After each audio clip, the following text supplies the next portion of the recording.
ഉദ്യോഗാർത്ഥികൾക്ക് വലിയ പ്രതീക്ഷ നൽകിക്കൊണ്ട് സംസ്ഥാനത്തെ എല്ലാ സർക്കാർ ഒഴിവുകളും അടിയന്തരമായി PSCക്ക് റിപ്പോർട്ട് ചെയ്യാൻ വകുപ്പ് മേധാവികൾക്ക് കർശന നിർദ്ദേശം നൽകി സർക്കാർ വടിയെടുക്കുന്നു. ഒഴിവുകൾ റിപ്പോർട്ട് ചെയ്യാൻ വെറും 3 ആഴ്ച സമയം മാത്രമാണ് സർക്കാർ അനുവദിച്ചിരിക്കുന്നത്. താൽക്കാലിക നിയമനങ്ങളുടെ മറവിൽ വൻ അഴിമതി നടക്കുന്നുവെന്ന ആക്ഷേപങ്ങൾ ശക്തമായ പശ്ചാത്തലത്തിലാണ് സർക്കാരിന്റെ ഈ നിർണായക ഇടപെടൽ.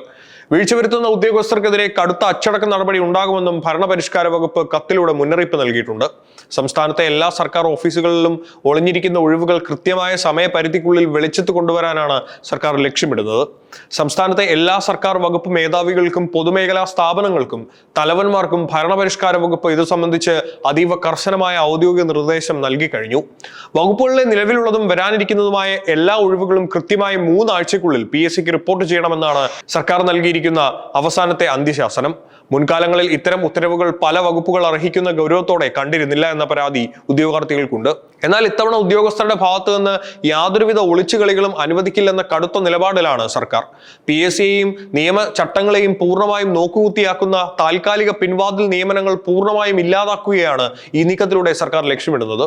PSCക്ക് റിപ്പോർട്ട് ചെയ്യേണ്ട സുപ്രധാന തസ്തികകളിൽ താൽക്കാലികക്കാരെ തിരികെ കയറ്റുന്നതിന് പിന്നിൽ വലിയ തോതിലുള്ള അഴിമതികൾ നടക്കുന്നുണ്ടെന്ന ആക്ഷേപം ശക്തമായിരുന്നു. അർഹരായ ഉദ്യോഗാർത്ഥികളുടെ ജീവിതം വെച്ച് കളിക്കുന്ന ഇത്തരം കളികൾക്കിടയിൽ ഇനി മുതൽ സർക്കാർ വകുപ്പുകൾ അനുമതി ഉണ്ടാകില്ലെന്നും എല്ലാ നിയമനങ്ങളും സുതാര്യമായിരിക്കണമെന്നുമാണ് സർക്കാർ ഇതിലൂടെ വ്യക്തമാക്കുന്നത്. PSC നിയമനങ്ങളുമായി ബന്ധപ്പെട്ട് നിലവിൽ ഉയർന്നു വന്നിട്ടുള്ള ക്രമക്കേട് ആരോപണങ്ങളിൽ സർക്കാർ കടുത്ത നടപടികളിലേക്ക് നീങ്ങുന്നു എന്നതിന്റെ വ്യക്തമായ സൂചനകളാണ് ഇപ്പോൾ പുറത്തു വരുന്നത്.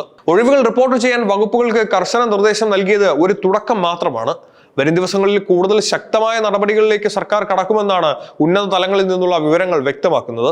എന്നാൽ നിലവിൽ നടക്കുന്ന ആഭ്യന്തര അന്വേഷണങ്ങളിൽ സർക്കാരിന് ഒട്ടും തൃപ്തിയല്ലെന്ന യാഥാർത്ഥ്യവും ഇതിനോടകം പുറത്തു വന്നു കഴിഞ്ഞു. ഒഴിവുകൾ റിപ്പോർട്ട് ചെയ്യാൻ 3 ആഴ്ചത്തെ സമയപരിധി നിശ്ചയിച്ച് ഭരണപരിഷ്കാര വകുപ്പ് കത്ത് നൽകിയത് ആദ്യഘട്ട നടപടി മാത്രമാണ്. PSC നിയമനവുമായി ബന്ധപ്പെട്ട് മുഖ്യമന്ത്രിക്ക് ഒട്ടനവധി ഗുരുതരമായ പരാതികളും ലഭിച്ചിട്ടുണ്ട്.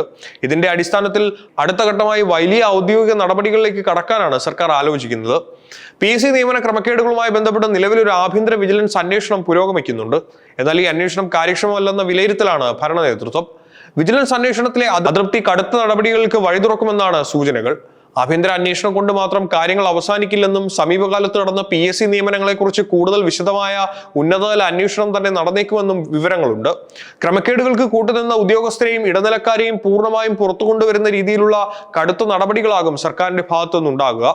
സർക്കാർ ഒരു വശത്ത് ഇത്തരത്തിൽ കടുത്ത അന്വേഷണ നീക്കങ്ങളുമായി മുന്നോട്ട് പോകുമ്പോൾ തന്നെയാണ് മറുവശത്ത് എക്കണോമിക്സ് ആൻഡ് സ്റ്റാറ്റിസ്റ്റിക്സ് വകുപ്പിലെ റിസർച്ച് ഓഫീസർ പരീക്ഷയിൽ വൻ ക്രമക്കേട് നടന്നെന്ന ഗുരുതര ആരോപണം ഉയർന്നത്. PSC നിയമനങ്ങളുമായി ബന്ധപ്പെട്ട് നിലവിൽ നടക്കുന്ന അന്വേഷണങ്ങളിൽ സർക്കാർ കൂടുതൽ കർശനമായ നിലപാടുകളിലേക്ക് നീങ്ങുമെന്ന സൂചനകളാണ് പുറത്തു വരുന്നത്. ആദ്യഘട്ടമെന്ന നിലയിലാണ് ഇപ്പോൾ വകുപ്പുകൾക്ക് കത്ത് നൽകിയിട്ടുള്ളത്. അടുത്ത ഘട്ടമായി PSC നിയമനങ്ങളുമായി ബന്ധപ്പെട്ട് മുഖ്യമന്ത്രിക്ക് ലഭിച്ച പരാതികളിൽ സർക്കാർ കൂടുതൽ വിശദമായ ഉന്നതതല നടപടികളിലേക്ക് കടന്നേക്കുമെന്നാണ് വിവരം. റിസർച്ച് ഓഫീസർ പരീക്ഷയിലെ ഈ വിചിത്രമായ ഉത്തരസൂചിക ക്രമക്കേട് ചൂണ്ടിക്കാട്ടി പരീക്ഷ പൂർണ്ണമായും റദ്ദാക്കണമെന്നും പുനഃപരീക്ഷ നടത്തണമെന്നും ആവശ്യപ്പെട്ട ഉദ്യോഗാർത്ഥികൾ മുഖ്യമന്ത്രിക്ക് ഔദ്യോഗികമായി പരാതി നൽകിയിട്ടുണ്ട്. ഒരു വശത്ത് 3 ആഴ്ചയ്ക്കകം ഒഴിവുകൾ റിപ്പോർട്ട് ചെയ്യാൻ സർക്കാർ കർശന നിലപാട് സ്വീകരിക്കുമ്പോൾ മറുവശത്ത് PSC പരീക്ഷകളിലെ സുതാര്യത ചോദ്യം ചെയ്യപ്പെടുന്നത് സർക്കാരിന് വലിയ പ്രതിസന്ധിയാണ് സൃഷ്ടിക്കുന്നത്. ഈ വിഷയങ്ങളിൽ മുഖ്യമന്ത്രിയുടെ ഭാഗത്തു നിന്നുണ്ടാകുന്ന അടുത്ത നടപടികൾ എന്തൊക്കെ ആയിരിക്കുമെന്ന് നമുക്ക് കണ്ടു തന്നെ അറിയാം.